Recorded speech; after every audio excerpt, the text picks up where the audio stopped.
Olá, meus amigos, a paz de Cristo para todos os irmãos que nos acompanham nesta manhã, que estão chegando para mais um episódio do Fala de Não podcast. É um prazer, nesta manhã de sábado, entrar ao vivo aqui com vocês para mais uma edição deste projeto que vem para estabelecer uma conversa, interagir com os irmãos sobre fé, superação, sobre ministério. E eu agradeço desde já a sua audiência, peço que você se inscreva no canal, ative as notificações, compartilhe o link deste conteúdo, afinal de contas, é um conteúdo para abençoar vidas, sempre com convidados especiais. E eu já quero, sem mais delongas, apresentar o nosso convidado desta manhã, pastor João Paulo Cruz, que acompanhamos aí já há algum tempo, ultimamente temos nos aproximado, há algum tempo viemos conversando, pastor, precisamos fazer uma conversa e Deus preparou esta manhã. Pastor, já quero agradecer sua disponibilidade e microfones abertos aí para suas considerações iniciais. Fala, Denão, uma alegria enorme participar desse projeto, podcast com você, para uma conversa que eu tenho certeza que será edificante para aqueles que acompanham o seu trabalho. E eu quero, primeiramente, parabenizar você pela iniciativa, por ser uma voz para os adolescentes desse Brasil. Enfim, é uma alegria, um privilégio estar com você na manhã desse dia. Eu que sou presenteado na manhã desse dia. Ô, pastor, nós estamos aqui pegando os links e compartilhando nas redes sociais, e você pode fazer isso também, tá? Pega o link da transmissão, compartilha, vou compartilhar aqui no nosso Instagram, nos stories aqui do Instagram, compartilha aí também, tá? Pastor, quero passar as suas mãos aqui, antes da gente iniciar a nossa conversa, o nosso livro, O Propósito é Maior que a Sua Dor, é um livro que o Senhor nos permitiu escrever, é uma mensagem que o Senhor nos permitiu escrever, espero que seja bênção aí para a vida. Só pelo título eu acredito que vai ser maravilhoso. Muito, muito bacana. O propósito é maior que a sua dor. Inclusive, eu indico a todos aí. Estava desejoso para chegar esse dia, né? Chegou, tá aqui. Chegou. Bora, deixa eu colocar o link aqui. Pastor, eu sempre tenho procurado trazer as pessoas aqui. Esse é o terceiro episódio. Estive aqui Felipe Lopes, depois pastor Bisnaga. E o senhor, a gente tem visto o senhor ultimamente ainda mais, né? Sempre ativo nas redes sociais, sempre postando vídeos, sempre pregando, viajando. Mas eu gosto de começar a história um pouquinho. Então, quem é o pastor João Paulo Cruz? Conta um pouquinho do passado, Lá da atrás. história. Eu tenho uma origem no Paraná, né? Sou paranaense de origem, vim do interior do Paraná. Eu fui criado numa pequena cidadezinha, eu costumo brincar por onde eu passo pregando, uma grande megalópole de 1.000 habitantes no interior do Paraná, uma cidadezinha por nome de Herculândia, e de lá sai o pastor João Paulo Cruz.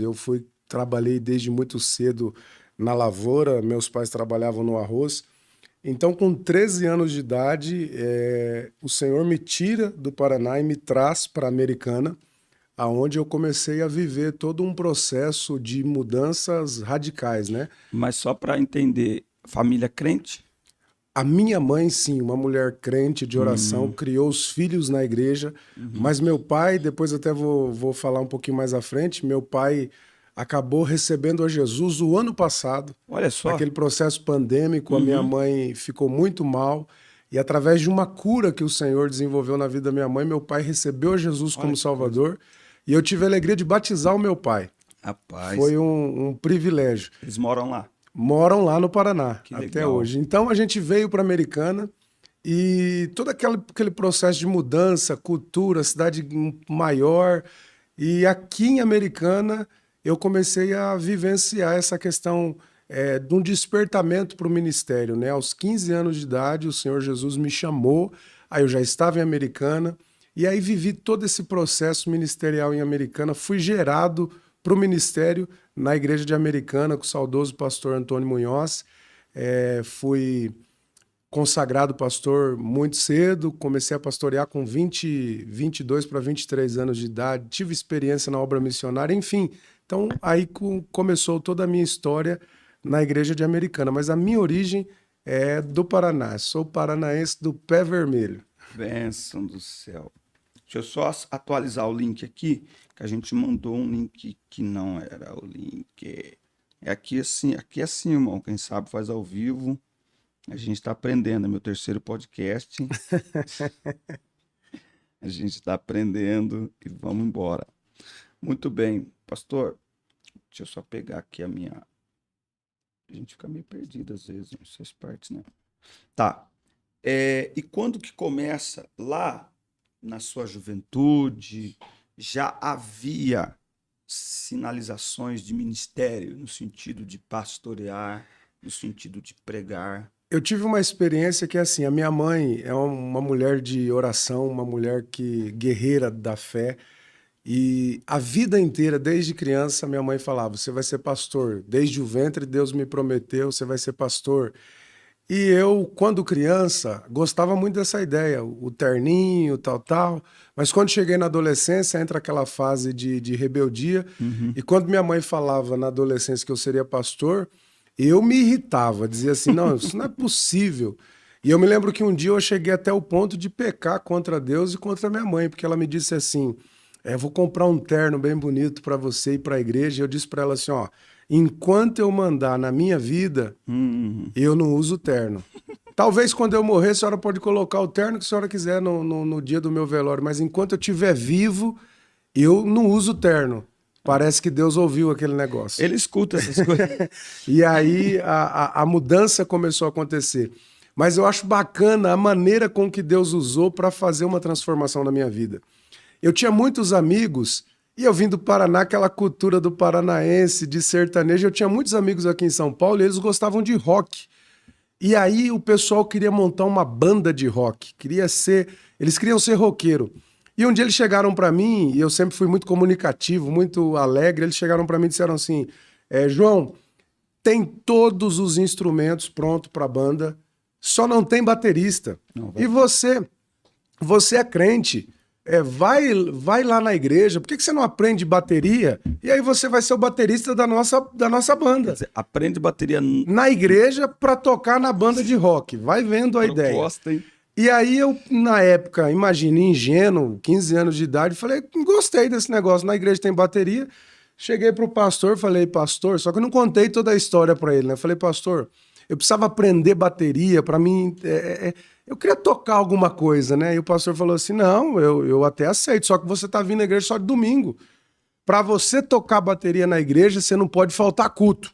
Olha só. E aí eu comecei a aprender bateria, comprei baqueta e tal, comecei a tocar bateria e o pastor pegou e dizia para mim assim, ó, se não faltar no culto, toca na igreja. Quando eu aprendi a tocar bateria assim, aprendi daquele jeito, né? Aquele tipo assembleiano, né? Vai tu mesmo. E aí eu comecei a tocar. Só que sem que eu soubesse, Deus estava me prendendo ao contexto da igreja, do culto, e aí eu não faltava culto. Quando eu percebi, eu estava abrindo a igreja para tocar mais cedo, antes do culto começar. Olha só.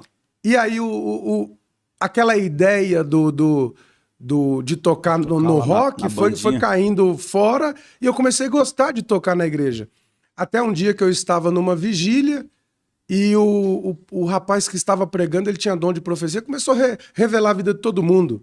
E eu, muito cético, assim, não tinha experiências espirituais, pensei comigo, isso aí não é de Deus, não. Eu quero fazer um teste, Senhor. Se tu estás usando esse camarada, faz ele falar alguma coisa da minha vida. Pastor Denis, pra que eu falei isso? Imediatamente esse camarada virou para mim, e eu tinha uma experiência no Paraná que eu fui livre da morte numa colheitadeira de arroz, com 12 anos de idade. Primeira coisa que ele fala, eu estive contigo o dia que te livrei da morte com 12 anos de idade. Pronto. Quando ele falou isso, eu comecei a chorar. Só que eu estava numa vigília, num contexto de pessoas que não me conheciam. Certo. E aí ele começou a falar do que Deus ia fazer na minha vida, das promessas, do pastorado, das pregações. E adivinha como que ele termina essa profecia? Como? Ele diz assim... Você vai usar terno? Não, para que você saiba que eu sou Deus e falo contigo, hoje eu te tiro de trás daquela bateria e te coloco atrás de um microfone. Meu Deus. Foi a última vez que eu toquei bateria. Meu Deus. Eu nunca mais toquei bateria porque ali nasceu um fogo dentro do meu coração. E aí, posteriormente, aconteceu uma situação que eu cheguei na casa de um amigo e o pai dele estava escutando um DVD de pregação, aquele tempo dos DVDs e tal. Certo. E eu ouvi aquela gritaria e falei, me empresta. Quando ele me emprestou, eu cheguei em casa, assisti aquela mensagem e terminei a mensagem em lágrimas e a voz do Espírito Santo dizendo para mim, é isso que eu quero de você. Meu Deus. Pastor Dani, para encerrar essa parte, foi como virar uma chave. O meu pai chegou a pensar que eu tinha ficado maluco. Porque meu pai trabalhava numa indústria, ele trabalhava à noite, e às vezes ele chegava às 6 horas da manhã em casa do trabalho e eu estava de joelhos. Meu Deus. Porque a minha vida mudou radicalmente. Isso com 16 anos de idade. Então Jesus me chamou ali naquela fase, saindo da adolescência para a juventude, e foi através... Deus usou um jovem, um adolescente ímpio que me introduziu para tocar bateria na ideia de que eu ia para a banda dele, quando na verdade Deus me trouxe para a igreja de verdade. E hoje João Paulo Cruz está aí. Eita glória! E Deus usou um adolescente que não conhecia. Testemunho poderoso, hein? Ó, a gente continua aqui, só lembrando que nós temos aqui, como apoiadores do nosso podcast, a telefone ou @tel3fone. Tudo que você precisar, acessórios, capinha, troca de película e assistência técnica especializada, fala com meu amigo Júnior, @tel3fone, e venda de aparelhos com preços especiais também. E Prats Customs, ele trabalha com customização de interior de veículos. Uau! Banco, painel, teto, forro, o que você precisar, tanto de carros clássicos, antigos, carros mais modernos. Fala com o Lucas Prats na Prats Customs. Ele tem algo para quem especial. Tem criança e o menininho tá sujando o banco, vou colocar couro. Isso, banco em couro. Isso aí. Maravilha. Pastor, é isso, né? Conhecer essa pessoa, conhecer a história, isso é fantástico, isso é maravilhoso. A partir daí o senhor já começa a pregar. Comecei a pregar. Eu tenho uma história bacana. Desculpa, eu não sei se eu estou equivocado, mas o senhor deve ter mais ou menos a minha idade, né? Não. Eu costumo brincar com os meus amigos, a lataria tá judiada, mas eu sou de 88, eu tenho 34 anos. Paz do céu, 10 anos mais novo que eu, Esses cabelos brancos são resultado do pastorado, né? Pastorado. Como você começa a pastorear, que você vai ver os cabelos brancos. Ai, meu Deus. Eu tô perguntando isso, mas mesmo assim, o senhor só pra gente se situar aqui na linha do tempo, né? Época de Gilmar Santos, isso. Rodrigues, Gisele Gomes. É isso aí. Eu tenho uma história também muito forte com o Feliciano. Marco Feliciano. Tem uma história muito forte com ele. O senhor assistiu aquela mensagem dele, O Sonho de José? Sim, sim. Mas o senhor assistiu a original? A original, sim. Porque ele gravou ela depois. Sim, mas a original. Eu tenho ela original. A original. Em fita de vídeo cassete. É porque assim, quando Deus mudou a minha história, foi 2004, né? Então eu tinha 16 anos na época, 2004, e aí foi Quanto Vale um Amigo. No meio dessa mensagem foi... Do Marco Feliciano. Isso, foi quando eu recebi, e eu falo isso porque eu costumo dizer uma palavra, gratidão não prescreve. Então, se Deus usa alguém para transformar a sua história, essa gratidão é eterna. Sim. Independente de qualquer coisa, sim, a gente precisa exercer essa gratidão. Agora tem uma história bacana sobre como surgiu a questão da pregação. Opa, vamos lá. Queremos ouvir. 16 anos de idade, eu trabalhava numa empresa e o pastor Gideão foi construir uma igreja em Santa Bárbara do Oeste e Deus falou para mim, pede conta do seu serviço e vai ajudar o pastor. Olha só. Eu trabalhei na construção da igreja do primeiro dia ao último. E foi uma construção que não dá para falar muito, mas assim, histórica, 9 meses do zero ao acabamento final. Enfim, uma história maravilhosa. E nessa construção, eu tinha um sonho de pregar. E aí, o que eu comecei a fazer? O pessoal trabalhava até as 10 da noite e 10 horas era a hora do jantar para todo mundo ir embora. Quando davam as 9 horas, eu juntava 2 caixas de feira, aquela caixa de madeira, e um cabo de vassoura, e eu ia lá no púlpito sem estar pronto ali, aquele púlpito que estava ali só no concreto, e eu colocava as 2 caixas de feira, o cabo de vassoura e começava a pregar. E começou como uma brincadeira. Só que de repente eles começaram a perceber que eu tava pregando 40, 50 minutos e ali naquela vibe, no fogo, né? No jeito, né? Aí tinha até um irmão chorando, saudosa memória, o irmão Jair, chorava toda vez que me ouvia pregar. Aí um dia o pastor falou assim, Pra poxa... você era uma brincadeira. Começou como uma brincadeira, mas eu senti a presença de Deus. Sim. E tinha ali 20, 30 pessoas trabalhando e eles ouviam a mensagem. E um dia o pastor percebeu que havia alguma coisa diferente. E ele disse assim, João, vou te dar oportunidade na igreja domingo à noite. Só que era uma igreja grande, 700 membros. Eu me lembro como hoje, ele me chamou, irmãos, tem um pregador aí que está se destacando na construção, vamos ver como é que ele sai aqui hoje. Aí eu fui, tremendo de medo. Resumindo, ele me deu 30, 40 minutos, eu falei 3 minutos, eu preguei sobre Lázaro, coloquei na cova, tirei da cova, falei de Marta, Maria e saí frustrado. Ou seja, na construção, 40 minutos. Diante da igreja, 3 minutos. Aquilo era uma decepção enorme, porque, tipo assim, que chamada eu tenho? Só que quando terminou a construção, o pastor, rapidinho pra gente concluir essa parte, o pastor falou assim, Deus falou comigo. Ele reuniu todo mundo que trabalhou na construção e eu era o único jovem adolescente que eu trabalhava no meio dos adultos. Sem faltar, um dia ele falou assim, ó, quem quiser alguma coisa de Deus, pede hoje. Porque Deus me falou que quem não tem casa vai ter casa, quem não tem carro vai ter carro. O que você quer de Deus? Ele colocou todo mundo num círculo e ora. Aí eu lembro que eu ajoelhei e comecei a chorar e disse assim, Deus, meu pai não é crente. Não existe ninguém que possa me ajudar no ministério. E aquela conversa que, quem não tem pai não vai chegar, quem não tem ninguém por ele não vai chegar. Aí eu olhei para o pastor e disse assim, esse homem é um homem de Deus. Se o que ele está dizendo é verdade, faz com que eu receba um ministério como ele recebeu. Se alguém vai receber alguma coisa aqui, eu não quero casa, não quero carro, não quero nada, eu quero ter um ministério. Porque é impossível que alguém que não tem um pai crente se torne pastor. E para a glória de Deus, Deus recebeu a oração daquele menino que chorou de joelhos, e eu mal sabia que dentro de poucos anos eu ia estar na diretoria da igreja com aquele pastor. Olha só. Então Deus fez um reboliço na minha vida e ele aceitou a oração daquele menino. Então do cabo de vassoura, de uma caixinha de feira, Deus me colocou de verdade no púlpito. E eu falo isso porque talvez tenha alguém que está começando e às vezes se culpa por ter medo, por ter timidez, por ter isso. Só que é um processo. Um processo, é. Quantos congressos lá atrás no começo, porque eu tenho também as histórias de quando eu comecei de fato pregar com... Primeira mensagem já gravei, já fiz um DVD.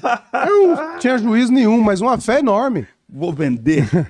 E aí, tudo tem um começo. Então você que está nos assistindo, tá às vezes ansioso por conta da timidez, não desenvolve. Passo a passo, Deus tem um tempo para cada um e as coisas vão acontecer. Níveis que são preparo de Deus para nós. E tipo, hoje quando o senhor está sentado num púlpito, como no própria sede nossa, né, aqui em Campinas, ali ao lado do pastor Paulo, o senhor lembra? Eu lembro do menino do Paraná, né? Porque lá no Paraná havia muitas promessas e eu olho, eu sempre preguei sobre 3... Eu termino as minhas mensagens falando assim para a igreja, eu vou fazer uma oração por vocês pedindo a presença do Espírito Santo para derramar sobre nós uma unção. E eu sempre digo assim, a unção de Deus faz 3 coisas por nós. Fazer quem nós jamais seríamos, chegar onde jamais chegaríamos e ter o que jamais teríamos. O que tem de gente na igreja que fala em mistério, pula, roda no manto. Mas e o que você é fora da igreja? Porque a unção de Deus ela vem para nos capacitar. Então, precisa haver uma diferença. Ser quem jamais seria. Porque não importa se é dentro da igreja ou se é no âmbito corporativo, você será um representante de Deus aonde você chegar. Qualquer lugar. Então você se tornar alguém que você jamais seria sem a ajuda de Deus. É Deus que vai te fazer chegar. Chegar onde você jamais chegaria. Quando eu chego hoje na Europa, algum país do mundo, eu me lembro do garoto do arroz do Paraná, eu falo, cara, não era pra mim estar aqui. Meu Deus. Eu só estou aqui por causa de uma unção que me trouxe aqui. Não é porque eu sou melhor, porque eu não posso nada. Mas a unção faz você chegar e ter. Eita glória, hein? Anotou aí? Pega, ó. Se eu fosse você, eu pegava aí para anotar, porque é forte. A unção faz você Ser, chegar e ter. Meu Deus do céu.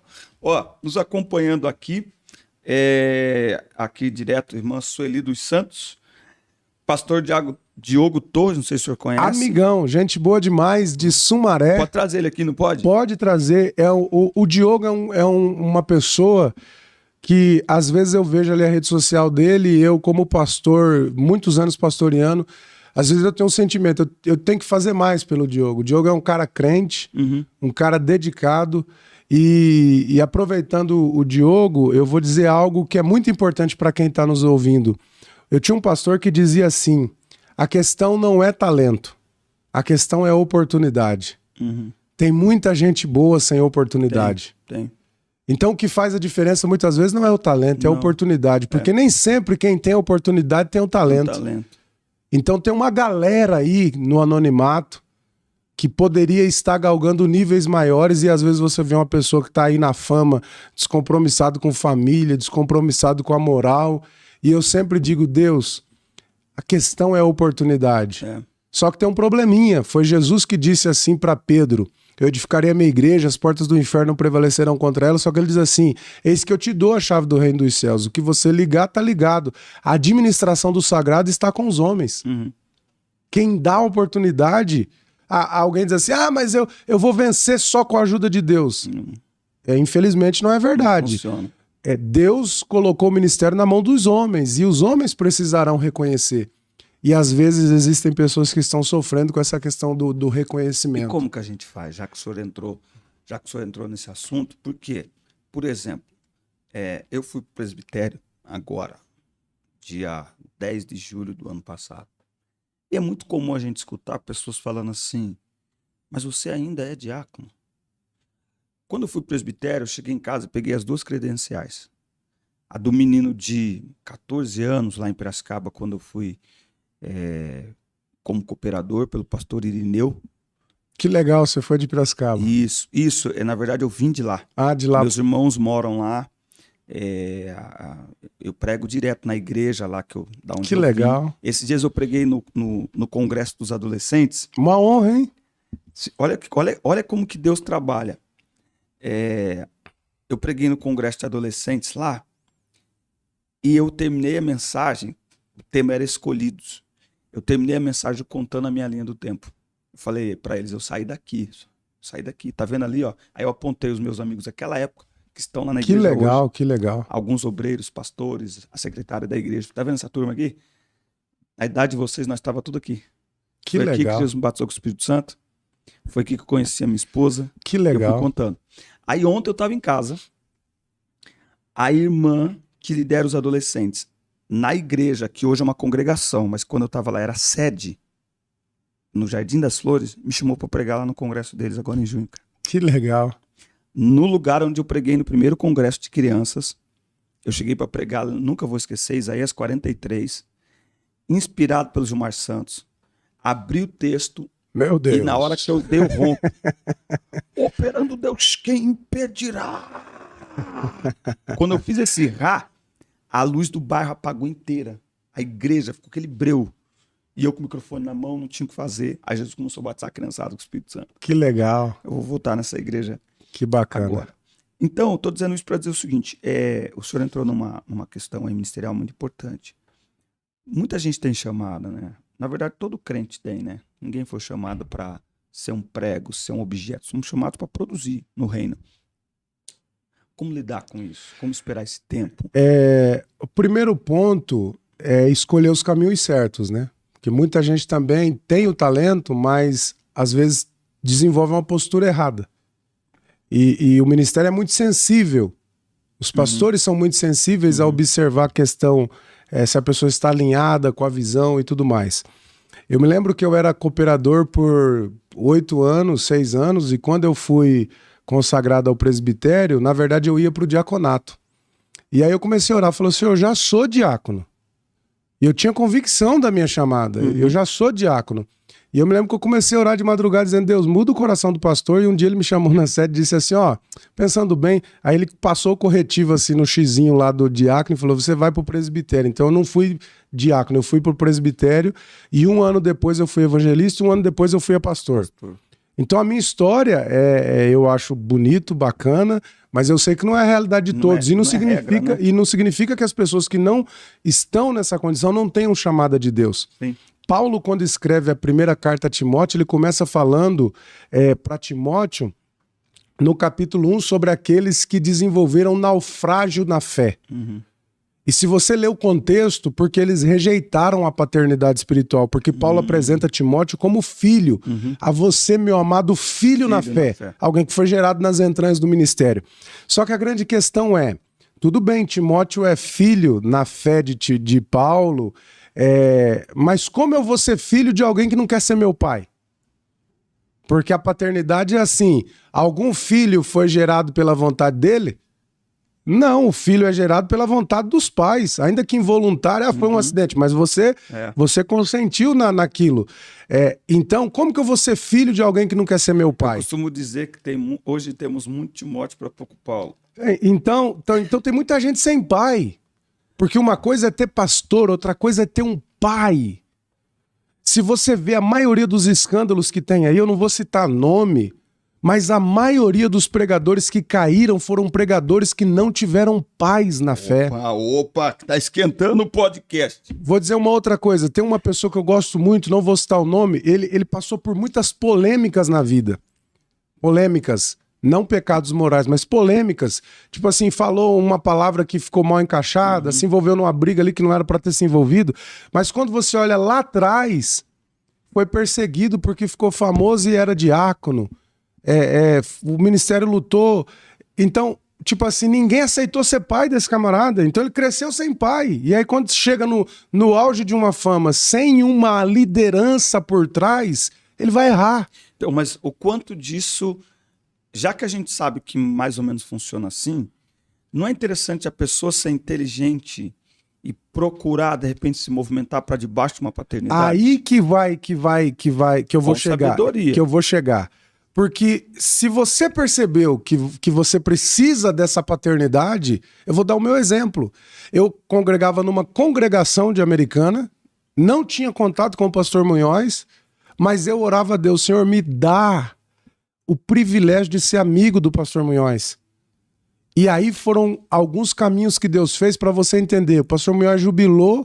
Eu era a pessoa que na enfermidade, quando ele estava fazendo hemodiálise, ele me ligava todos os dias, vem tomar café comigo. Eu terminei os dias dele dirigindo para ele, tomando café com ele todos os dias, só para ouvir. A companhia antes da morte dele fui eu. Olha só. Então Deus realizou o meu desejo. Então o meu conselho para alguém que tem uma vocação ministerial, primeira coisa, todo pastor é solitário. Falta amigos para os pastores. Só que na igreja tem aquela galera que fica assim, fulano tá com puxa-saquismo, fulano tá com isso. Gente, se alguém chama gratidão de puxa-saquismo, se alguém chama bajulação, gratidão de bajulação, é problema de quem pensa. Você precisa desenvolver sua gratidão ao pastor e aí desenvolver essa proximidade. Se aproxima do pastor, todo pastor é solitário. Quando ele perceber a sua amizade, que a sua amizade é sincera, ele vai te adotar como filho. Pede os conselhos, desenvolve. E aí, a Bíblia fala que os bereanos, eles iam para a Bíblia consultar. Ué, se você está com um pastor que você não tem acesso, você não consegue falar, você não consegue ter um conselho, você não consegue ter um contato, aí é você que precisa entender onde você vai chegar com essa liderança. Então, eu acho que todo pastor que está iniciando, que tem chamada de pastor, mas ainda é um cooperador, precisa ter um pai. Quem é o teu pai? Quem é o teu mentor? Quem está por trás de você? Isso é necessário. Eu tenho duas pessoas. Um é o pastor Bisnaga. O senhor falou de rede social. Um cara sensacional. O senhor falou de rede social. Eu me lembro uma vez, eu postei na rede social assim, vou fazer um curso para noivos. Cara, eu acabei de postar ele. Denis, a sede tem curso para noivo. Você é doido? Mentoria, tira isso agora. Tira isso aí. Tirei. Meu pastor Enio. Pastor Enio, tô há 2 anos com ele. O pastor, ele teve uma conversa comigo, e aí eu não quero aqui, de forma alguma, olhar para trás e... os outros pastores não fizeram, porque eu acho que com cada pastor você aprende uma coisa. Mas o pastor Enio teve uma conversa comigo e eu falei para ele. Falei, pastor, é a primeira vez que um pastor tem essa conversa comigo. Denis, é assim, assim, assim. Você tá na rede social, você tá exposto, cuidado com isso, isso, isso. Isso você fala, isso não. Aí, né, eu sou impulsivo, né? Não, pastor, mas isso é uma palavra que Deus me der.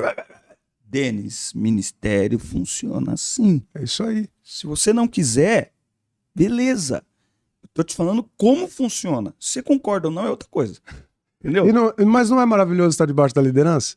Não tem como. Você se sente... Porque assim, principalmente, qual que é o problema da unção, vamos colocar assim? É verdade que o pastor é solitário, mas a unção, ela tem um negócio. A unção, ela faz, às vezes, as pessoas se afastar da gente também.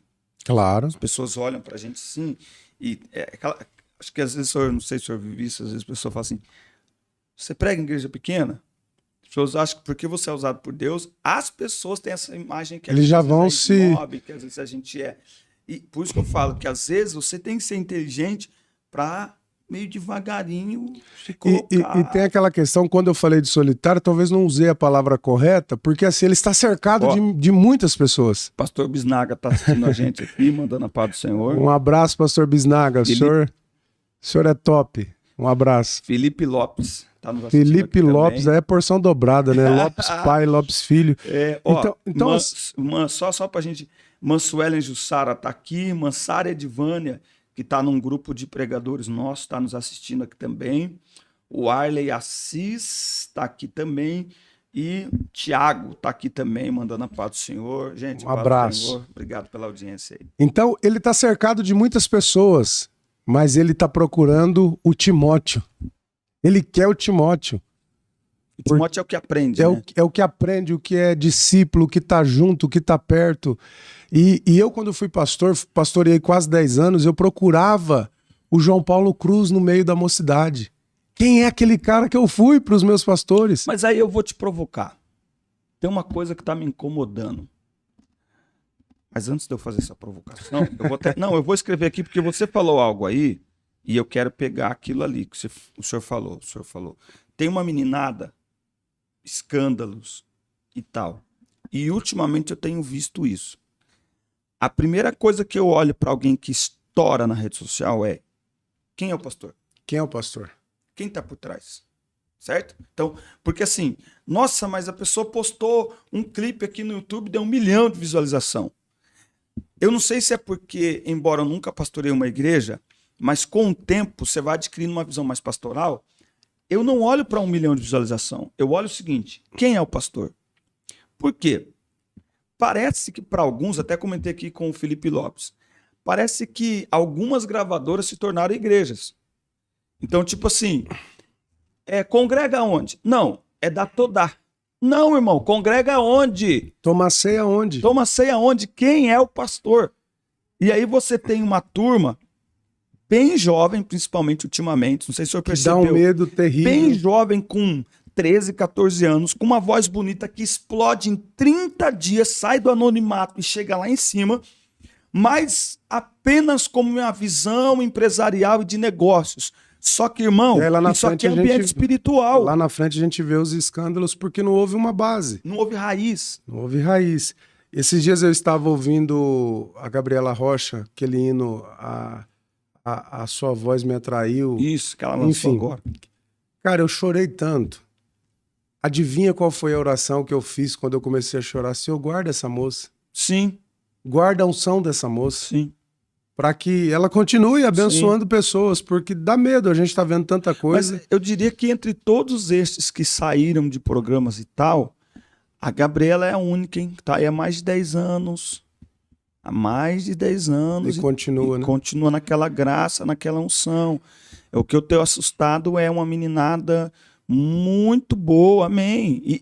Mas que é um pouco do que o senhor falou também. Que se você percorrer as nossas igrejas, a gente tem uma meninada que Só não tá na gravadora, mas, pelo amor de Deus. Em Americana, a gente tinha uma realidade, o pastor Cláudio não aceitava a gente chamar cantores. Ele dizia, pastor, mas o cantor fulano de tal, ele dizia assim, a nossa meninada aqui canta bem, tem unção. Canta demais. Agora eu vou dizer algo que aconteceu comigo. Recebi um convite para dar um encontro de casais, para ministrar um encontro de casais em uma cidade. Aí todas as minhas agendas, eu chegava para o pastor Cláudio, né? Hoje eu congrego em Campinas com o pastor Paulo, a mesma coisa, eu envio para o pastor Paulo a minha agenda, enfim. Pastor Cláudio, eu vou ministrar um encontro de casais na cidade tal. Ele fez uma pergunta para mim, quantos anos de casado você tem? Aí eu disse assim, pastor, tenho 10. Ele disse assim para mim, então ainda não está na hora. Olha só. Para ensinar, precisa ensinar com autoridade. E a autoridade é? A experiência de vida. Como é que eu falo sobre o Espírito Santo se eu não sou batizado? Como é que eu falo sobre casamento se eu tenho 3 meses de casado? Então a gente está tendo hoje uma espécie de mestre para tudo. Você entra na rede social, tá todo mundo ensinando, mas com que autoridade? E aí tem duas coisas. A autoridade é vida e a autoridade é delegada. Ou não? Sim. A autoridade é delegada. E às vezes o pastor está lá se matando na igreja para ensinar, o jovem não quer ouvir. Aí ele liga num cara que está lá na internet, que não tem nada contra, eu também falo na internet. Mas a prioridade é o seu pastor. Sim. Tá alinhado com o que o seu pastor ensina? Inclusive, eu ainda hoje devo gravar um vídeo. O senhor tem TikTok? Tenho. O senhor percebeu no TikTok uma onda de perfis falando contra Deus? Contra Deus, contra a igreja, contra a fé? Eu não percebo porque eu tenho são ateus. Eu tenho a dificuldade. Eu, às vezes, posto e saio.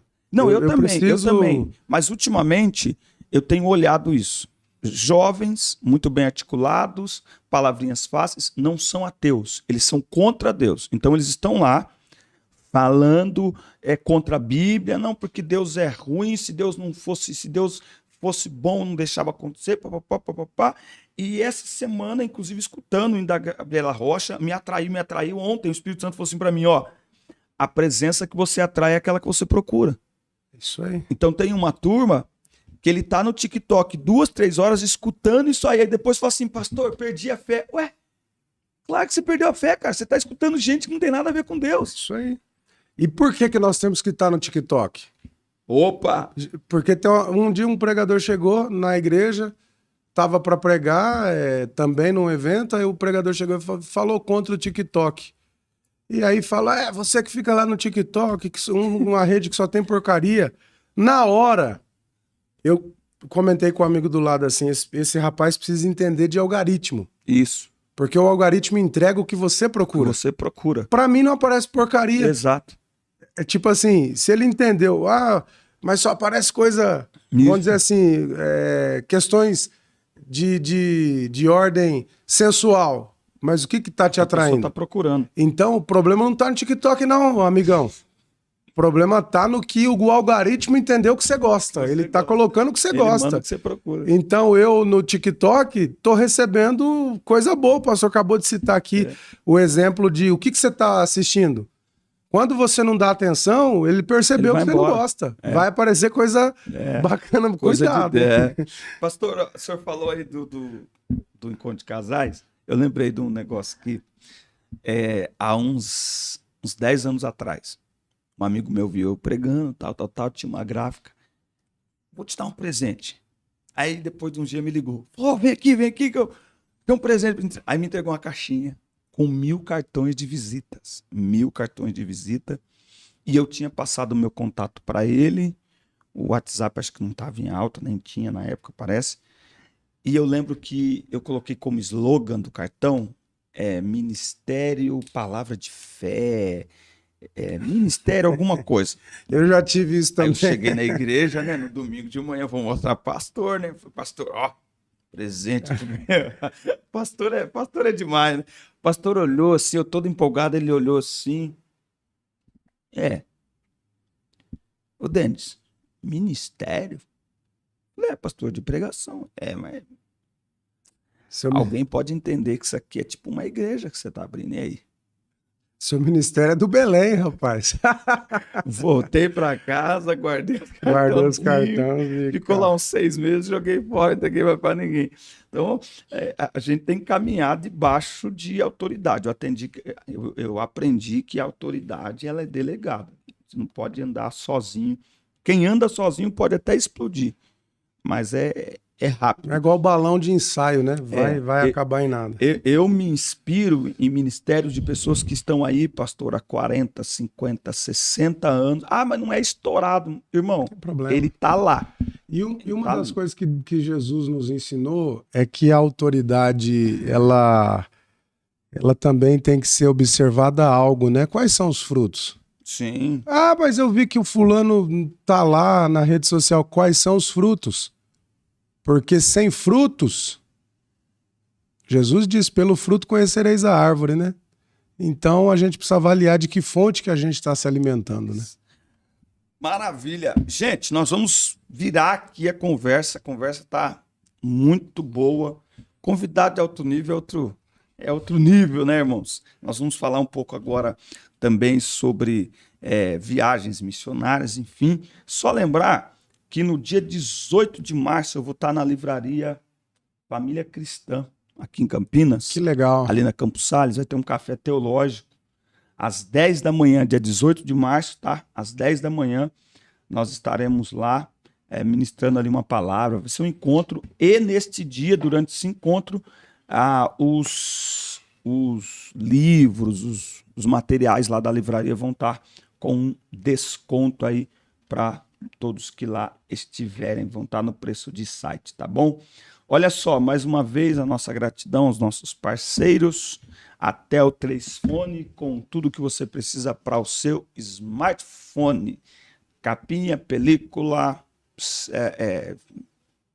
assistência técnica especializada, precisa trocar a tela, precisa trocar o conector do fone de ouvido, o que você precisar, Tel 3 Fone, todos os acessórios, fala com o Júnior, @Tel 3 Fone.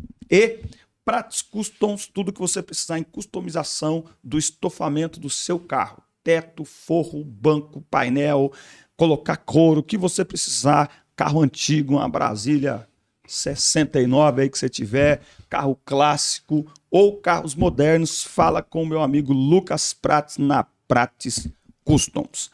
Pastor, vamos lá.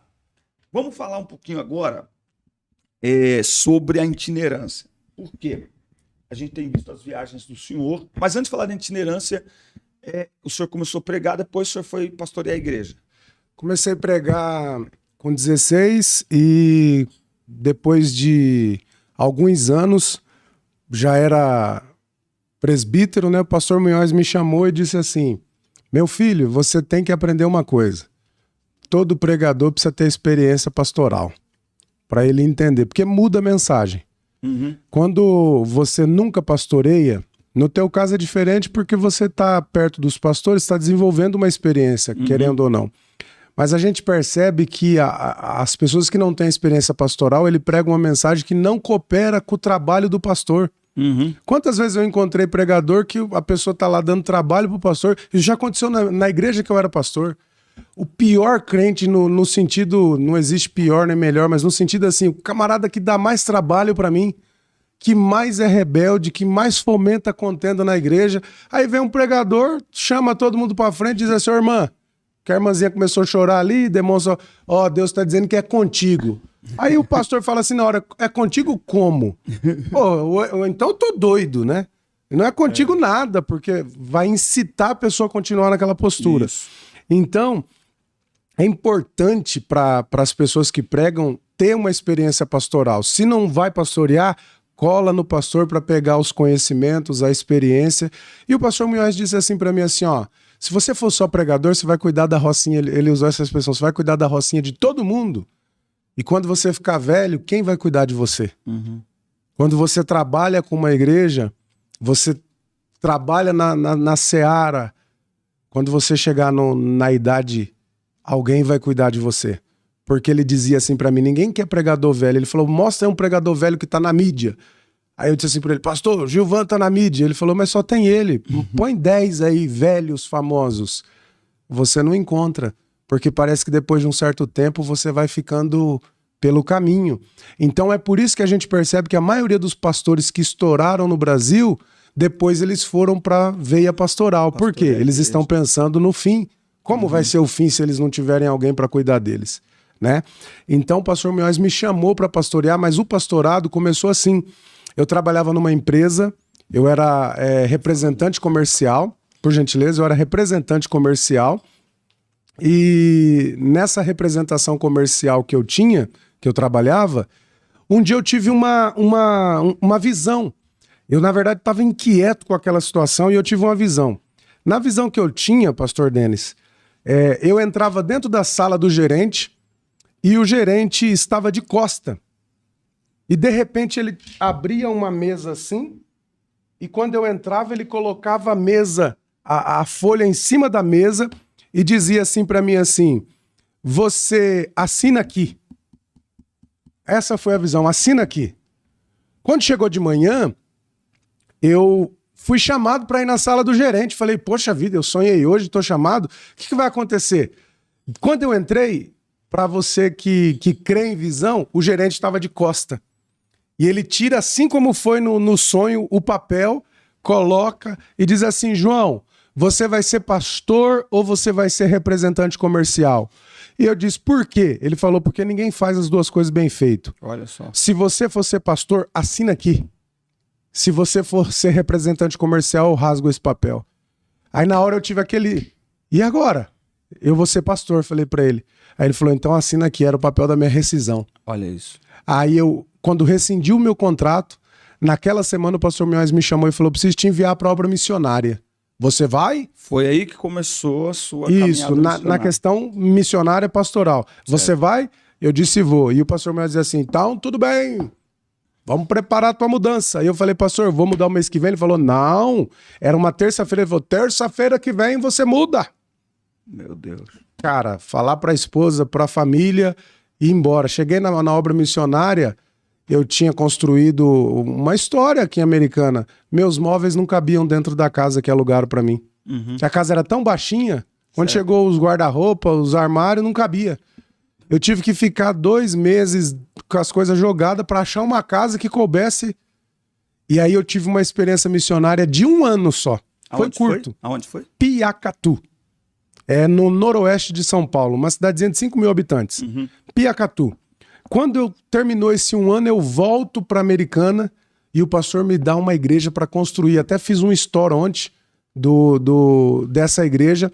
Assumi um salãozinho com uma missão de construir um templo. E para a glória de Deus, construímos uma igreja para 500 pessoas e eu tinha 23 anos de idade. Meu Deus. Então Deus me deu... Bastante história em pouco tempo. Em pouco tempo. Aí eu construí essa igreja, fiquei nela por 3 anos. 3 anos. E quando o pastor Cláudio chegou para presidir a Americana, eu fui transferido para Nova Odessa, que foi aquela igreja onde eu fiquei até o meu momento final ali em Americana, pastoreando, que é a congregação da Rua Belém. A Rua Belém. Uma congregação bonita, linda, para umas 400 pessoas. Então foi essa a experiência pastoral que eu tive. Se você olhar para a galera jovem, é longa, porque foram quase 10 anos. Mas para quem tem a história dos nossos pais aí, é pouco, é nada. Ainda tem muito gás para queimar. Ainda tem. E aí, depois de todo aquele processo que eu passei, eu acabei achando por bem dar uma pausa. E hoje eu estou só pregando, atendendo agendas pelo Brasil. Bênção do céu. Já que o senhor tocou nisso, o senhor está falando bastante sobre sua história com a gente e tem sido uma conversa edificante, viu? É bom saber esses testemunhos. As pessoas costumam ver o altar, né? Eu desenvolvi chamo de tese, para ficar chique, né?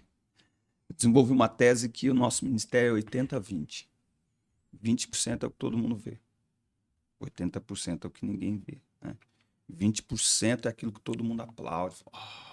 Até porque a gente escolhe as melhores fotos, a gente escolhe os melhores cortes de vídeo, os melhores ângulos e tal. Mas 80% é no quarto, na intimidade, na mesa, onde ninguém vê. Em toda essa história ministerial, pastor, qual foi o momento mais difícil que o senhor viveu? Eu vou começar respondendo, falando uma frase minha que eu já apanhei muito por causa dela, mas eu vou falar ela. Pastorear é sofrer, porque o sofrimento é inerente à vida humana. Uhum. É impossível pastorear sem sofrer e é impossível pastorear sem amar. E aí um dia um pastor disse assim, eu não acredito que pastorear é alegria. Mostra a vida de Paulo, a vida dos homens sérios e encontre a alegria é Cristo, mas o externo da realidade do mundo é de sofrimento. Uhum. Então é impossível você desatrelar o sofrimento da vida pastoral. E é por isso que muitas pessoas não têm coragem da vida pastoral por conta do sofrimento. O pior momento que eu passei na minha vida foi quando já havia passado por tudo, perseguições, por tudo. Agora, quando eu tive a perca da minha esposa, né, o ano passado, 2022, foi o pior momento, né? Porque eu tive não, foi abril, né? Abril. Isso, abril. Foi uma situação muito catastrófica. Eu estava casado há 13 anos e nos moldes que a gente diz de família cristã, uma família exemplar, um filho, Gunnar Wingren, com 10 anos, a Karen Apuk com 5 anos. E aí, de repente, do nada, eu nunca tinha tido uma experiência de morte de alguém próximo a mim. Uhum. Perdi meu avô com 86 anos, mas são processos naturais da vida. E a morte é algo muito cruel, muito catastrófico, muito dilacerante, muito... Ela não avisa, só quem passa para entender o que é a morte. E eu me lembro que quando eu recebi a notícia O senhor estava na igreja? Infelizmente ela partiu no meio de um culto, né? No momento da adoração, o rapaz estava cantando aquele hino, no céu nós vamos cantar. Sei. Infelizmente ela sofreu um edema pulmonar dentro do culto. Tinha algum aviso antes, alguma coisa? Não, nunca teve. Ela teve um dia de pico de pressão assim, mas nada que justificasse uma preocupação. Então a gente foi tomado por uma situação assim gravíssima. E eu me lembro que a gente socorreu, levamos para o médico e quando chegou no médico, o médico disse assim para mim, como que foi lá no culto? E eu comecei a responder o que aconteceu. E aí, só que no meio eu interrompi ele e falei assim, mas o que importa o que foi no culto? Como ela está? E aí ele disse assim para mim, infelizmente ela morreu. Cara, quando eu recebi essa notícia, eu meio que caiu meu mundo, né? Perdeu meu chão. Eu lembro que eu estava saindo do Belenzinho. Saí no corredor do hospital, para não falar na frente do médico, e eu já pedi perdão a Deus por isso, mas eu comecei a dizer assim, Senhor, o que o Senhor fez comigo? Uhum. O Senhor acabou com a minha vida. O que o Senhor fez comigo? Eu passei a ser o pior momento da minha vida. Eu olhava para os meus filhos e falei, o que eu vou fazer com essas crianças? O que eu vou fazer para cuidar dessas crianças? Porque o luto, ele precisa ser elaborado, ele tem fases. Então, tem gente que supera com 1 ano, com 2 anos, com 3 anos. Supera, mas a convivência dessa dor, ela é para sempre. Para sempre. E imagina para os meus filhos, o dia do casamento, o dia da formatura. E isso é uma batalha constante. Cada 10 dias meu filho tem uma crise, eu tenho que ir lá, passar a noite conversando com ele, consolar. Vamos embora, vamos seguir em frente. Só que na pandemia eu tive uma visitação de Deus, porque eu perdi meu co-pastor com 42 anos de idade e eu pedi para Deus uma palavra. E Deus disse assim para mim, a maior demonstração de amor que você pode dar para alguém é seguir em frente. Sim. Quando acontece tudo aquilo, nos primeiros dias eu estava no chão. Aí eu me lembro que um dia eu estava no quarto e Deus começou a usar meu filho para me levantar. Meu filho entrou dentro do quarto, o quarto fechado, e ele disse assim para mim, pai, eu fazia live diariamente, não sei se você lembra, eu fazia live diariamente, ele falou, pai, o senhor não pode se entregar. Meu filho com 10 anos, Gunnar Wingren, o senhor não pode se entregar. O senhor tem a Karen, o senhor tem que seguir em frente. Sai desse quarto. levanta a tua cabeça, dá a volta por cima. Quando foi 5 dias depois, ele voltou no quarto, eu estava na mesma situação. Eu disse, pai, o senhor vai voltar a fazer live quando? Os irmãos da live precisam da mensagem que o senhor prega. Olha só. E eu acabei vivendo algo que eu nunca achei que eu fosse viver, porque eu sempre fui um cara muito forte, personalidade forte, eu sempre ajudei as pessoas, eu sempre aconselhei, eu sempre fui aquele pastor, tipo assim, presente na vida das pessoas. E de repente eu me peguei no fundo do poço, com crise de ansiedade, com depressão. A crise de ansiedade ela é tão terrível que eu entendi a ansiedade de uma maneira errada. A gente lê aquele texto da carta de Pedro, lançando sobre ele toda a nossa ansiedade. A gente relaciona a ansiedade aos anseios da vida. Mas a ansiedade como doença, ela vai muito mais além. Eu comecei a sentir formigamento no braço, dores no peito, pressão alta. Então a série de enfermidades que eu não tinha veio. E eu comecei a fazer tratamento no cardiologista. O cardiologista falou, seu problema não é o coração, seu problema é suas emoções. Certo. E aí ele me explicou que existe uma toxina que ela é liberada no organismo da pessoa para uma condição de ataque ou defesa. Imagina um homem primitivo. Ele está diante de um leão. Aí o corpo vai liberar uma toxina para dar a ele condição de atacar o leão ou fugir do leão. Certo. Quando você entra num estágio de ansiedade, o seu corpo fica liberando essa toxina o tempo todo, 24 horas por dia. E aí imagina um eletrodoméstico que ele é 110 e ele está conectado no 220. Vai acontecer o que com ele? Ele vai pifar. E eu cheguei no fundo do poço. Quando eu cheguei no fundo do poço, eu estava não perdendo a minha fé, mas assim, eu estava me sentindo um lixo de pessoa. Eu ia para a igreja, olhava as pessoas com a família. Ainda pastoreando. E pastoreando, só que no púlpito da igreja, não é que eu fingia, eu dirigia como se nada tivesse acontecendo, mas eu dirigia com pressão alta. Sim. Por várias vezes, eu ainda fiquei 6 meses pastoreando, por várias vezes eu saí do culto sem nenhum membro saber, direto pro hospital, porque eu estava infartando. Isso, pastor, um pouco pela visão que se tem de que o pastor deve manter a pose. Então, porque na verdade assim, a gente é muito criticado. Se você sorri, mas já tá sorrindo. Se você chora, ainda tá chorando. Se você levanta, mas já levantou. A questão não existe uma cartilha do que se fazer. Então quem nunca viveu não tem o direito de criticar, porque você não sabe a realidade que é. Sim. É absurdo. Sim. E aí eu chegava na igreja, quando eu via, por exemplo, um pai com os filhos, cara, eu me destruía, não de inveja. O que eu vou fazer com os meus filhos? E aí eu tive que fazer várias reflexões. E nas reflexões que eu tive que fazer, eu comecei a fazer uma reflexão. O que vai ser do meu ministério? Eu estou me entregando, eu estou no fundo do poço. O que vai ser da minha vida? E aí eu tive uma conversa com Deus. Ou eu me entrego de vez para se acabar, ou eu me levanto e faço como Davi, quando aquele menino morreu, e ele levanta, come pão, toma banho, vai para o templo, adora e levanta. Então eu me levantei rasgado, sangrando, e disse, eu não vou me entregar. Eu não dei minha vida toda por essa causa para me ver preso numa... Tô tomando remédio até hoje, mas não vou me entregar. Eu vou me arrastando, mas vou. Aí foi quando um dia eu ouvi, um amigo meu me ligou, que é o pastor Bruno, e a gente estava conversando e Deus disse assim, eu ouvi uma voz, você vai casar com a irmã dele. E eu tinha duas questões dentro de mim.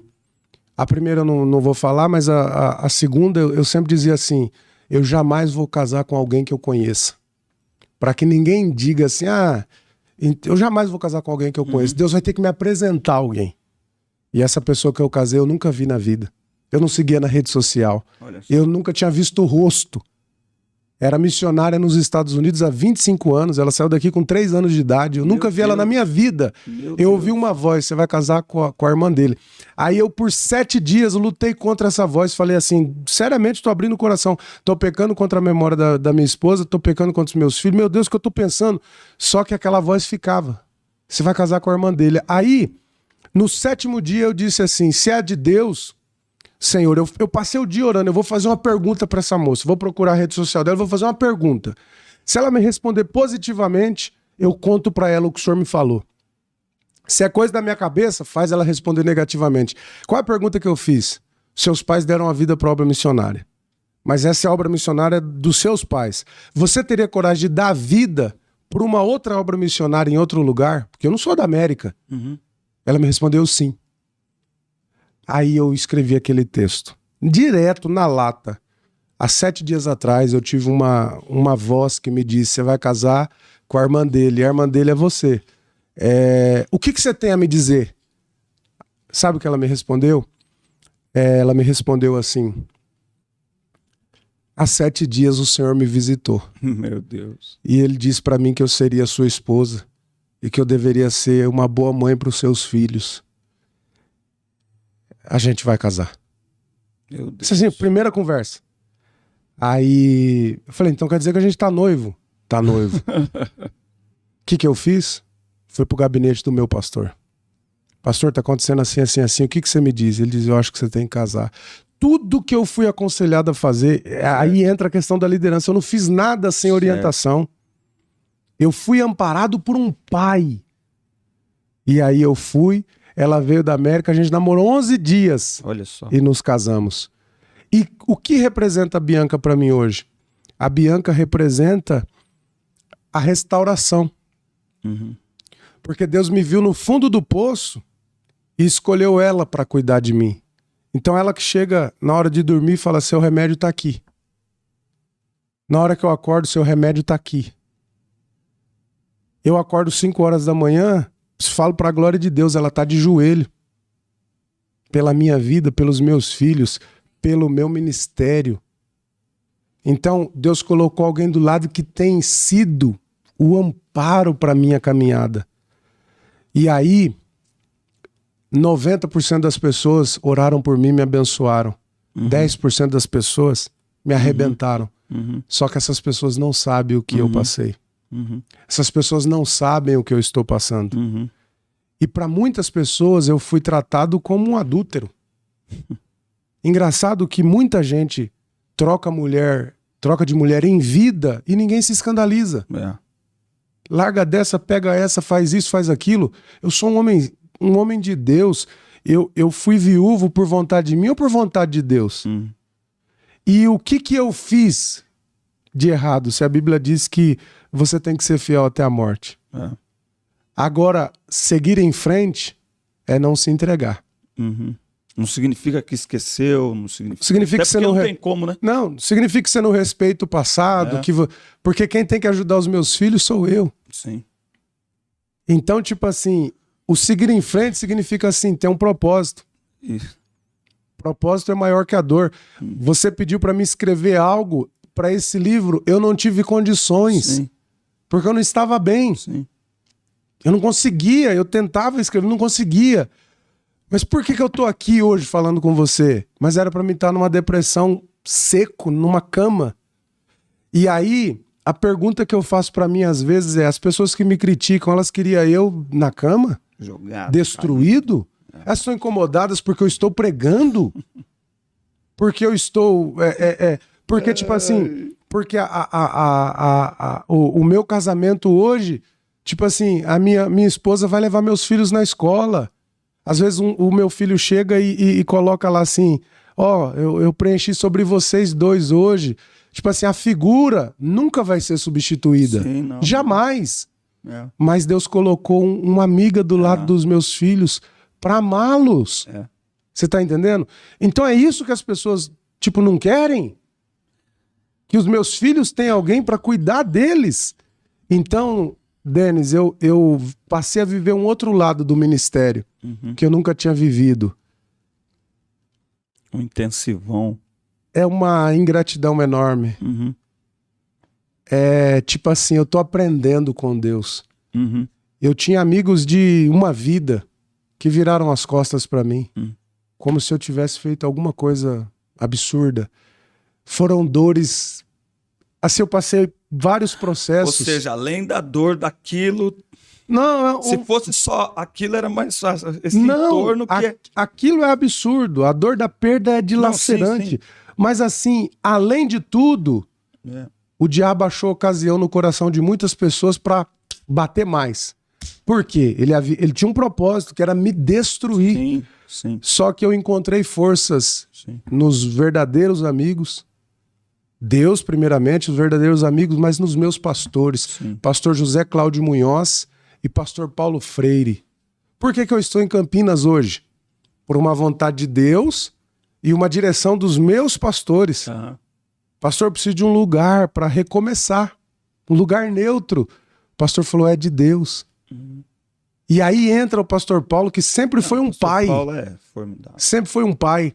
E aí o pastor Cláudio falou assim, se é o pastor Paulo, eu tô feliz, porque nós estamos na mesma visão. É. Então hoje eu tenho o pastor Cláudio, que continua sendo amigo, conselheiro, e o pastor Paulo, que dispensa comentário. Acabou. Todos vocês sabem que um pai, o pastor Bisnaga, esses dias disse assim pra mim, ó, vamos resumir o pastor Paulo em uma palavra, pai. Pai.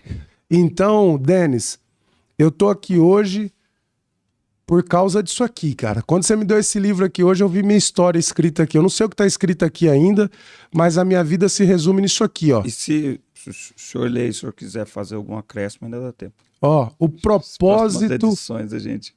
é maior que a sua dor.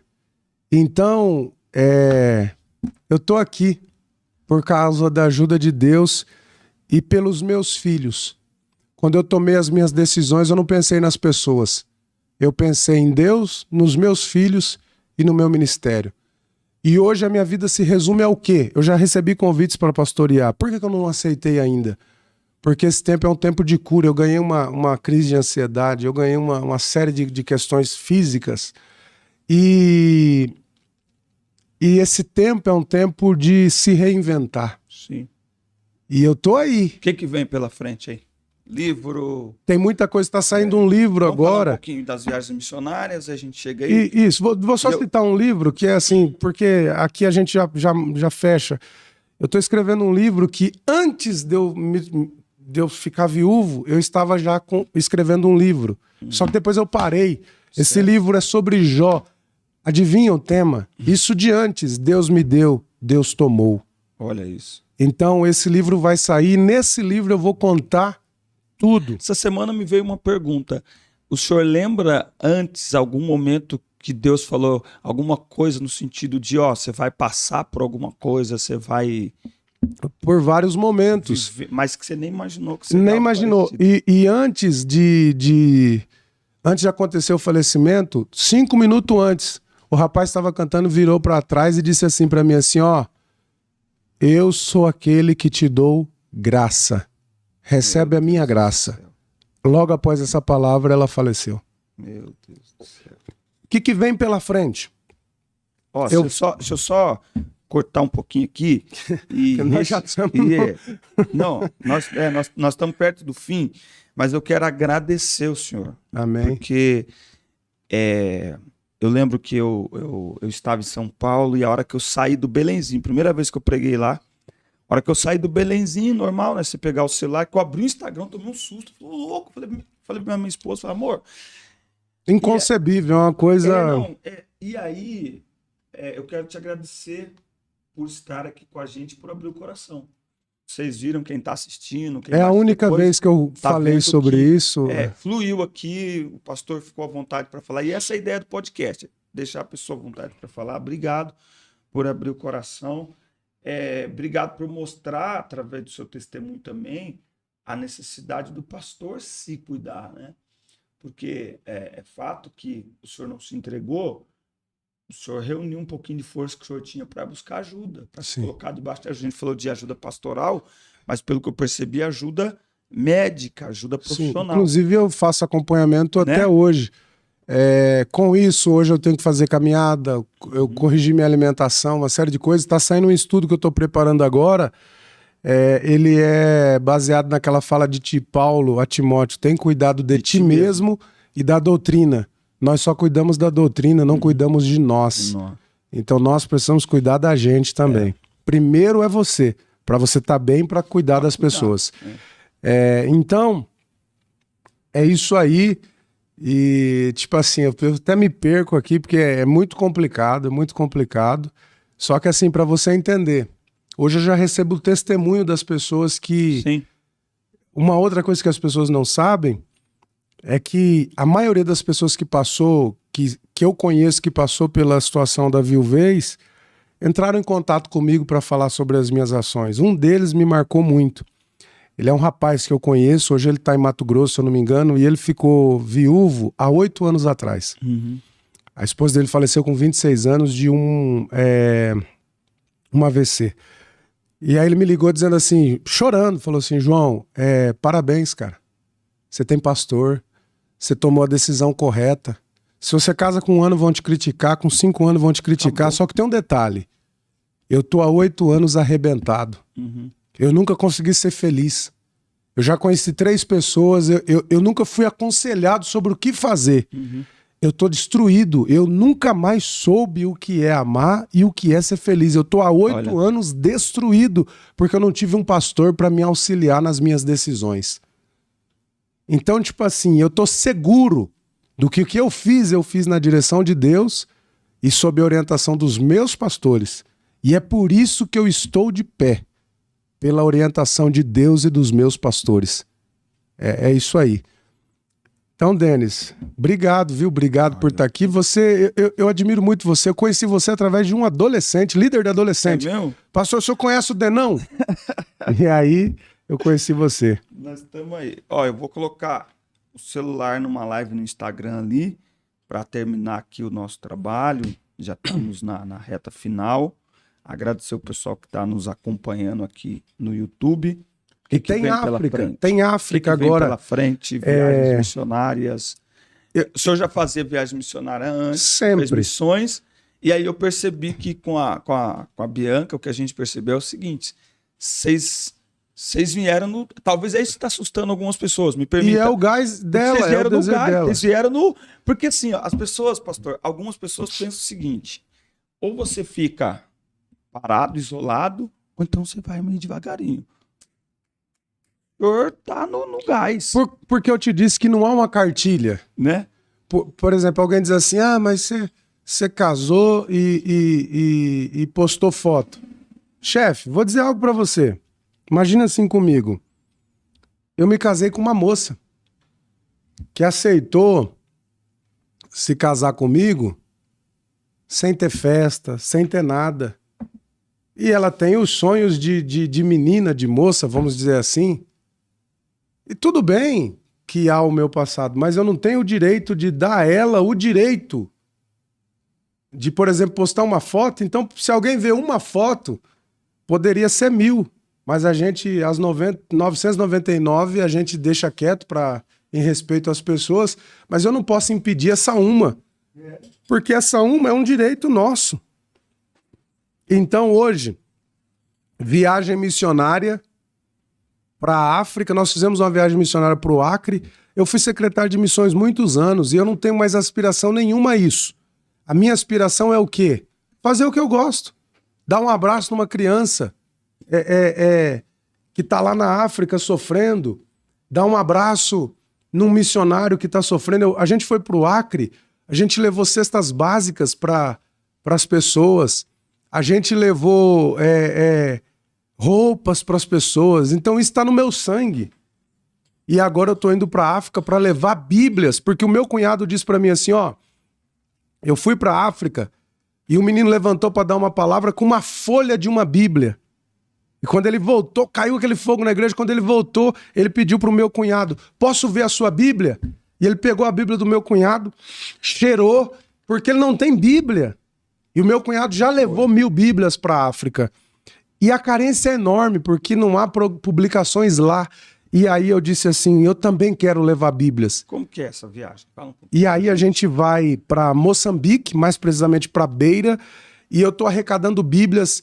E aí, quando eu fui arrecadar, eu falei, vou pedir Bíblia, vai vir Bíblia de todo jeito. A primeira Bíblia que eu ganhei, uma Bíblia velha com a capa suja, eu falei assim, não, eu vou levar Bíblias novas. E o pastor disse assim, essa Bíblia, talvez a Bíblia que você vai trazer, vai ser a Bíblia da vida dessa pessoa. Uhum. Então não vai ser uma Bíblia com capa de papel, vai ser uma Bíblia boa, nova. Eles vão receber uma Bíblia nova. E vai eu e a Bianca para o meio daquela situação da África e nós vamos ficar lá 10 dias. No outro mês, Paraguai. Depois tem Europa, tem vários meses com viagens missionárias. Essa para África, se alguém quiser doar a Bíblia, dá para fazer? Sim, é só entrar em contato comigo nas redes sociais. Por quê? Hoje a gente está com mais ou menos umas 100 Bíblias, mas a minha meta é conseguir 500 Bíblias. 500 então eu tenho aí, hoje é dia 4, né? Eu tenho aí, eu vou viajar dia 21, eu tenho aí menos de 20 dias, menos de 17 dias para conseguir 400 Bíblias. E eu tenho certeza que eu vou conseguir. Vamos fazer uma campanha na internet, fazer A gente tem que ser muito cuidadoso para as pessoas não distorcerem o propósito. Sim, sim. Então tá lá o meu cartaz e eu tô toda madrugada, Senhor, o Senhor vai direcionar quem deseja. Sim. Porque senão as pessoas, pastor, infelizmente existem no nosso meio as pessoas que não fazem e vivem para criticar quem faz. Eu queria ter condição de ir lá e comprar 500 Bíblias, mas não tenho. E o maior defeito nosso é querer fazer quando temos condições. Isso. Não, nós temos que agir pela fé. Não, Então, eu não vou esperar as condições, eu estou fazendo. No Acre, eu não tinha R$1. Pagamos a passagem, investimos no Acre R$10 mil. Olha só. Mas é pequeno. Mas para mim, que não tinha R$1... E para eles lá? E para eles, foi uma bênção. Só 10 mil para eles é muita então, e quem tem condição de fazer os 10 mil e não faz? Sim, sim. Então, cada um faz o que pode. Eu costumo dizer assim, se não dá para fazer coisas grandes, faça pequenas coisas com grandeza. Isso. É isso aí. Então, a gente tem que fazer... Fazendo um pouquinho de cada vez. Com grandeza. E eu queria, antes de partir para as conclusões aí eu queria dizer algo para as pessoas. Eu tenho uma frase que diz assim: o caminho dos sonhos deve ser com excelência. Porque ainda que você não realize os seus sonhos, a excelência só te traz coisas boas. Faz bem feito. Faz bem feito. Tudo que pegar, faz bem feito. E eu vejo que você está fazendo... É isso aí, faz bem feito. Chegou na mão, faz bem feito. Vai só trazer coisas boas. Mas não realizei. Mas você foi beneficiado pela excelência. A excelência só traz coisas boas. E a obra missionária está no sangue, meu e da Bianca. Primeira coisa que ela me falou quando a gente casou: eu quero ir para a África e quero ir para a Amazônia. Já fomos para o Acre, que é a região amazônica. Para quem não sabe, 93% do estado do Acre é de floresta. Olha isso. O Acre tem 22 cidades apenas. Olha. Então nós fomos para a Amazônia, lá na região amazônica. E agora estamos indo para a África. Abril tem Paraguai, vamos passar 10 dias levando roupas e doações para o Paraguai. Então a minha vida está nisso aí. O pastor João Paulo, deixa... Eu estou seguindo a minha vida. Eu até queria resumir essa parte do que pessoas falam, não falam. É que tem pessoas que vivem disso. Hoje, inclusive... perfis de redes sociais, só vive disso. Na pandemia eu vi isso crescer muito, né, de ficar falando e tal. Mas, para quem tiver o mínimo de senso, né, de temor a Deus, eu penso o seguinte: tá debaixo de cobertura pastoral? Tá, acabou, irmão. Acabou. Se tá debaixo de cobertura pastoral, e principalmente quem sabe quem é esses pastores, acabou. Agora, tem uma coisa também, que é sobre José, né? José não tem como controlar o que os irmãos fazem com ele.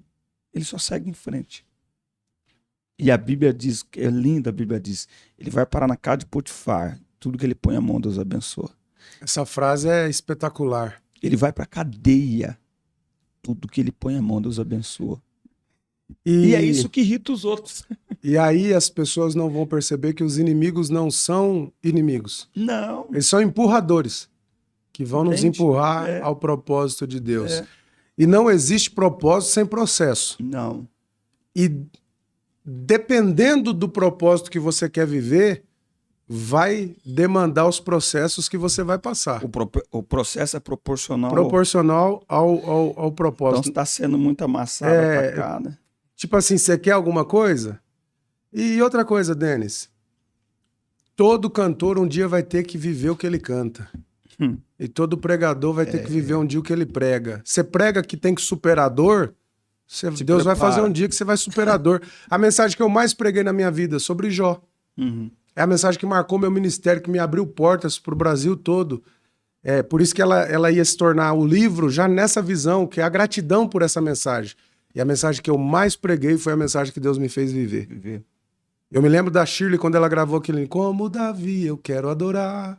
Enfim, ela terminou de gravar, a mãe dela faleceu. Adora aí agora, no luto. A Estela fez uma cirurgia nas cordas vocais e teve que ficar 30 dias sem cantar, sem falar, sem sussurrar, nem dentro de casa. Daí surgiu Nada Pode Calar um Adorador.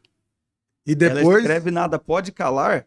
E o milagre sou eu, o filho, que você fez até um vídeo, ficou muito famoso esse vídeo, então é isso. Então, aquilo que você ministra, você precisa viver para você ter autoridade. Te prepara. Então, mas é isso, Denis, obrigado, viu, pela oportunidade, pastor. Foi maravilhoso e continue a influenciar essa galera, porque assim, tem como, galera, curtir a vida com Jesus no coração, é só fazer as escolhas corretas, né? É bom demais. Obrigado, privilégio estar aqui. E o dia, eu quero inverter essa mesa um dia e fazer contigo aí, pra gente edificar as pessoas através também da tua história. Vai ser legal. Obrigado, viu? Obrigado. Pastor, sem palavras, obrigado mesmo. Eu tenho orado a Deus, esse projeto aqui, até comentei com o senhor, eu queria fazer ele em casa, comprei alguns equipamentos, e virei a mesa no quarto e tal, e minha mulher chegava, aquele monte de coisa. Como é que eu vou receber pessoas aqui? E Deus preparou uns 2 anos, pensando, até que a gente chegou aqui. E eu estou muito feliz, quero agradecer os feedbacks que a gente recebe diariamente, quando a gente posta um corte lá, o pessoal falando da qualidade do lugar e da conversa. Que Deus abençoe, que prospere. O próximo convidado eu não posso falar, que ele vai me confirmar na segunda, mas tem uma lista de convidados aí, de pessoas bem legais para estar aqui com a gente. Mais uma vez, obrigado, gratidão. Vamos ver se depois dessas viagens aí, o senhor volta aqui acompanhado. Sim, trazer a Bianca para conversar um pouco sobre a América. Ela prega também? Prega e canta. Os pais estão lá ainda. Então, na verdade, assim, como ela é fruto da obra missionária, na missão, o que você faz? Tudo, né? Prega, toca, canta. Então, é isso aí. Que legal. Mas, mais uma vez, muito obrigado ao senhor. Mais uma vez, obrigado a toda a nossa audiência, aos que estão assistindo agora, aos que vão assistir mais tarde, aos que vão assistir depois. Que Deus abençoe vocês. Gratidão aos nossos parceiros, a Pratos Customs e @Tel3Fone. Gente, muito obrigado. Esse foi a 3ª edição do nosso Fala Denão Podcast. Semana que vem, às 9 da manhã, estaremos juntos aqui. Eu queria só aproveitar a oportunidade para pedir para o pessoal que vai acompanhar, que são meus seguidores, não esquece de seguir o Denis Pereira Oficial, né? Isso. E o Fala Denão também, Podcast. @Fala Denão Podcast. E o pessoal que segue o Pastor Denis, não esquece de seguir PR João Paulo Cruz, YouTube, Facebook, TikTok. No Facebook, porque eu sou assim, eu tenho um negócio com os velhos, irmão. Eu tô lá no Facebook. E aí eu tô fazendo live, e enfim, segue a gente também. E vai ser uma bênção. Eu queria aqui fazer um agradecimento especial. Já agradeci você, a sua equipe aqui, pelo trabalho maravilhoso. Mas eu quero fazer um agradecimento especial aos meus pastores. Eu não posso sair daqui por essa oportunidade sem dizer o quanto eu sou grato a Deus pela vida do pastor Paulo, pela vida do pastor Cláudio. Até me emociono falar porque são pessoas assim que me estenderam a mão no pior momento da minha vida e eu falei assim, pastor Paulo, eu vim aqui só para dar uma cadeirinha aqui, só vou cultuar. Disse, não, você é como um filho para mim, e o que ele tem sido para mim é assim, obrigado, pastor Paulo, se chegar até o senhor, obrigado. Obrigado, pastor Eduardo, que tipo assim, são pessoas que nos abraçaram, e uma lista infindável ali da Igreja Sede, Campo de Americana, que até hoje com a mão estendida para me amparar. Então, tipo assim, gente, ninguém chega a lugar nenhum sozinho, ninguém supera sozinho, ninguém vence sozinho, e a gente só tá onde tá, só chega onde chega, só é o que é, porque nós estamos com a cooperação de muitas pessoas. Então, obrigado a todas as pessoas que, direto ou indiretamente, ajudaram a minha família, a minha vida. Continue orando por mim, pelos meus filhos, pela minha esposa, para que Deus continue abençoando a nossa vida, para a gente fazer o que a gente sabe. O que a gente sabe? Abençoar pessoas através da mensagem da esperança, a mensagem do Evangelho. Obrigado, pastor Denis. Pastor, obrigado. Pessoal, obrigado aí pela paciência com a gente. Forte abraço, Deus abençoe vocês. Ótimo final de sábado, ótimo domingo. Próximo sábado, às 9 da manhã, Fala de Não.